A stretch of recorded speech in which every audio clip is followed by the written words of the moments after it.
Et si tu pouvais ouvrir une porte et te retrouver soudainement dans un autre siècle, un monde sans bruit de moteur, sans écran, sans lumière artificielle, seulement le son du vent, le clapotis de l'eau et les premiers pas d'une civilisation en train de naître. Bienvenue dans le New York des années 1600. Mais oublie tout ce que tu connais. Ici, il n'y a pas de gratte-ciel, pas de routes bondées, pas de foule pressée, seulement une terre brute, sauvage et pleine de mystères. Avant de s'appeler New York, cet endroit portait un nom presque oublié aujourd'hui, Nouvelle-Amsterdam. Une petite colonie fondée par les Néerlandais, perdue au bout du monde connu de l'époque. Imagine une île, entourée d'eau claire, bordée de forêts épaisses, où chaque bruit est naturel, où chaque odeur vient de la terre. C'était Manhattan. Mais bien avant l'arrivée des Européens, cette terre appartenait déjà à quelqu'un. Les Lenapes. Un peuple autochtone qui vivait ici depuis des générations. Ils connaissaient chaque rivière, chaque arbre, chaque saison. Leur vie était simple, mais profonde. Ils chassaient, pêchaient, cultivaient et respectaient l'équilibre de la nature. Pour eux, cette terre n'était pas une ressource, c'était une maison. Puis un jour, des voiles sont apparues à l'horizon, des navires venus d'Europe. En 1609, un explorateur nommé Henry Hudson arrive dans ces eaux. Ce qu'il découvre va changer l'histoire pour toujours. Une rivière immense, une terre riche, un potentiel commercial énorme. Rapidement, les Néerlandais décident de s'installer, et en 1624, la colonie de Nouvelle-Amsterdam voit le jour. Au début, ce n'est rien de plus qu'un petit point sur la carte. Quelques maisons en bois, des chemins de terre et une poignée de colons essayant de survivre. La vie ici est difficile. Les hivers sont rudes, les ressources limitées, et chaque jour est un défi. Mais malgré cela, la colonie grandit.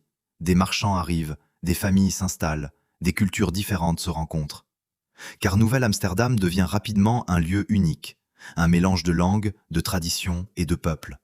Contrairement à d'autres colonies, elle est étonnamment diverse. On y entend parler néerlandais, anglais, français, et même d'autres langues venues de loin. Le cœur de la vie tourne autour du commerce.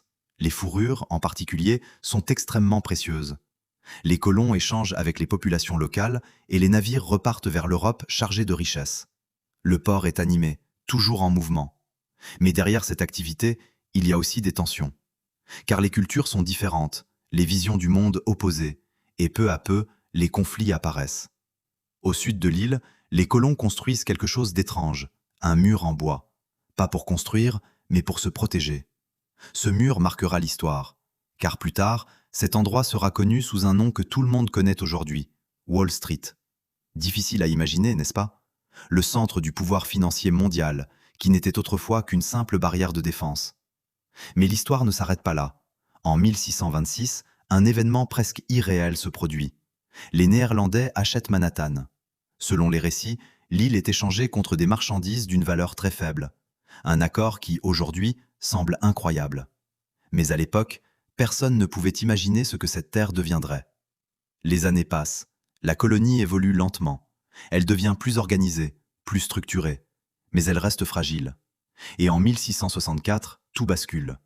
Des navires anglais apparaissent à l'horizon, puissants, imposants, inévitables. Face à cette force, la colonie ne résiste presque pas. Les Anglais prennent le contrôle, sans grande bataille, sans destruction massive. Et avec ce changement, un nouveau nom apparaît. Nouvelle-Amsterdam devient New York, un nom qui traversera les siècles. Mais malgré ce changement de pouvoir, l'âme du lieu reste. Les rues, les bâtiments, les fondations. Tout ce qui a été construit continue d'exister. Petit à petit, la ville grandit. Les chemins deviennent des routes, les maisons se multiplient, la population augmente. Mais tout reste encore modeste. Rien ne laisse imaginer que cet endroit deviendra un jour l'une des villes les plus influentes de la planète.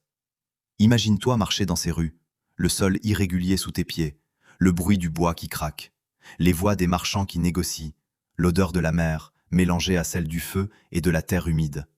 Pas de lumières artificielles, seulement le soleil et les étoiles. La nuit est sombre, profondément silencieuse. Un silence que New York ne connaîtra plus jamais. Aujourd'hui, grâce à l'intelligence artificielle, ce monde disparu renaît. Chaque détail, chaque rue, chaque bâtiment, recréé à partir de cartes anciennes, de récits historiques et d'archives oubliées. Ce que tu vois, ce n'est pas juste une image, c'est une fenêtre dans le passé. Un rappel que même les plus grandes villes du monde ont commencé par presque rien. Alors la prochaine fois que tu penseras à New York, ne vois pas seulement les gratte-ciel. Imagine ce qu'il y avait avant.